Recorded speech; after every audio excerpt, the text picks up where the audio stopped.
Welcome back to the Crypto's Key conversation. So we got some stuff to cover. James K. Fallon gave us an update with the Ripple versus SEC case. It says Judge Torres issues ruling on parties' motions to preclude expert testimony. So there's a lot that goes in with this. Watcher Gruber says SEC has increased its staff to investigate and prosecute crypto firms. And we're going to tie a lot of that into a lot of the later little tweets we're going to cover. John Deaton says, quote, Ripple's motion to exclude expert number one from testifying is granted as to his first opinion about the perceptions of a reasonable XRP purchaser and denied as to the remainder of his testimony from Judge Torres. Now try and tell me XRP holders don't make a difference. He comes out here and says, quote, defendant's motion to preclude expert number four from testifying is granted as to his third opinion about the risks to the XRP ledger that might materialize if Ripple walked away or disappeared, and denied as to the remainder of his testimony. What does this mean? It means the over 50 affidavits were submitted from independent developers on the XRP ledger, and on the Spin the Bits amicus brief probably didn't hurt to show that the XRPL could survive without Ripple. Which, if you're in the community, you know that's there. But this is huge. A lot of huge updates in regards of litigation that's happening. And James K. Fallon had put up. Let me go ahead and move this back.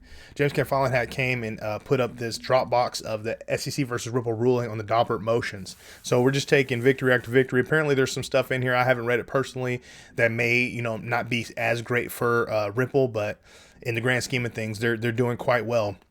Jeremy Hogan also chimed in and says the SEC has to prove that you have a reasonable expectation of profits from Ripple's efforts. And the judge just struck the SEC's only expert witness on that subject. So now, how the heck can the SEC prove reasonable reliance? Who will testify? Just thinking out loud.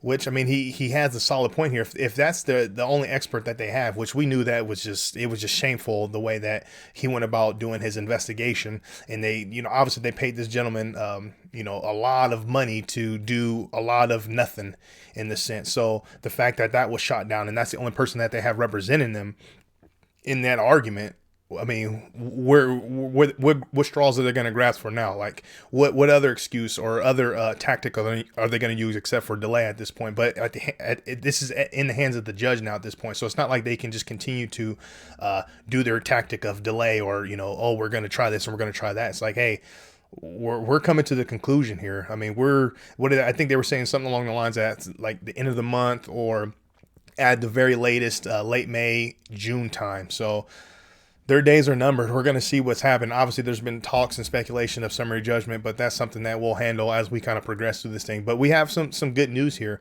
Eleanor Tirad brings this up. So this goes into what we've been saying from Watcher Gruber here. Watcher Gruber saying SEC is increasing its staff to investigate and prosecute crypto firms. So Eleanor Tirad says, Senator Warren, Elizabeth Warren, is leading a group of 50 plus lawmakers putting pressure on Gary Gensler to not back down on forcing public companies to disclose information about their carbon footprint. The lawmakers say investors are demanding the information. And then she says, are they? Yeah. Here goes something else crazy. It's from Matt Lawman. So shout out Matt Lawman for all the great work he's been doing. It says, a shocking new case filed by the SEC. The SEC has just filed a case alleging that selling crypto mining equipment and offering hosting services for the equipment constitutes an investment contract under the Howey. Really think about that for a second and put it in perspective. So remember what John Deaton said from the drop of this lawsuit.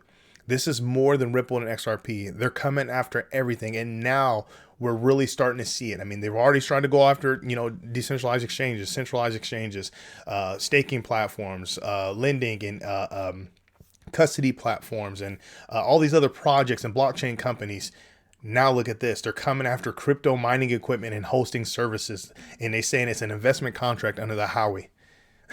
He goes, yes, you read that right. Here's what you need to know. So coming down here, he says, the case was filed in federal court in Utah. Some of the mining machines at issue are Bitcoin at miners.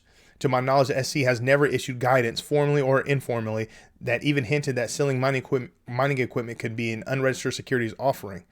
Many public companies doing business in the U.S. today are selling mining equipment, offering hosting services right now, and they have been in the business for years with no apparent compliance from the SEC.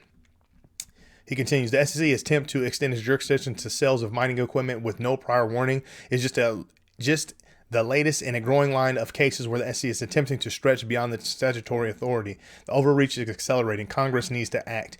I mean, John Deaton's been saying that. We've been saying that in the community for years now, and it's crazy. This is really the reality we're living in right now. This is supposed to be, from an organization that's supposed to be representing the people, right? This is crazy. And they're using all these so-called quote-unquote black swan events that, in my opinion, maybe they're a part of orchestrating it. They're utilizing all these black swan events and all this disaster that's been hitting the market, and our market in particular, to fund their narrative and say, oh, crypto needs this, and crypto, yeah, we need regulation, but we don't need it the way they're doing it. It's just shameful. He goes, no, I previously worked with the lawyers representing some of the defendants in the Utah case. Man, Tony Edwards says, when myself and others warned Bitcoin maxis that Gary Gensler was not their friend and only attack of crypto started with the lawsuit against Ripple, they laughed at us. Absolutely. He says, now the SEC is going after Bitcoin miners. Yes, butt hats like Saylor and Max Kaiser keep kissing Gary's butt to make everything but Bitcoin a security. The two fools who led BTC maxis are going to get their heads stuck up their butts by Gary. The SEC has not approved a BTC spot ETF, and now they are targeting miners. We need Congress to act. So yeah, I mean, we're waiting for that new day, Tom Emmer. You've been talking about it. You've been talking a good game, sending your letters, doing everything you need to do, getting with your colleagues. We need some real action. We're waiting. Ben Armstrong hits it on the head as well. He goes, the SEC continues to grasp for straws as they rack up L after L in crypto. They have already lost secondary sales as securities. Now they are trying to claim staking and mining are securities with the laughable laugh out loud emoji, the lol. It says the SEC is the guy who lost at musical chairs but won't take his hand off the chair. Man, tragic. He hit it on the head with that one. I'm going to end with this one from John Deaton responding to VGX Heroes, because they're talking about the past 15 to 20 minutes has just been a flat out dunk fest on the SEC. Wow. Judge says, quote, did you mention any of this publicly before Friday? You yourself just said you don't know. Is this debater supposed to read the SEC's mind? So coming up here, he says the SEC is making stuff up. He says making crap up, but he used the S word.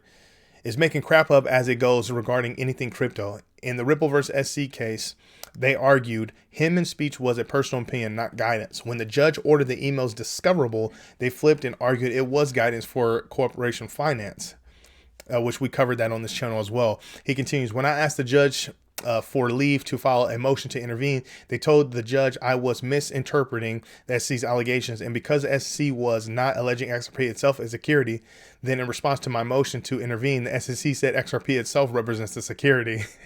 This is why the industry must unite and coordinate fighting back both defensively and offensively, which we really need to hit this one. Offensively needs to be on our minds more than anything, because any existing asset can be packaged, marketed, offered, and sold as an investment contract. Other than the ICO scenario, the SEC does not have the law on its side. Man, Chairman Gensler and the SEC are just, man, they should be ashamed of themselves, which they're probably not. Coming to CoinGecko, we're currently standing at $1.07 trillion market cap.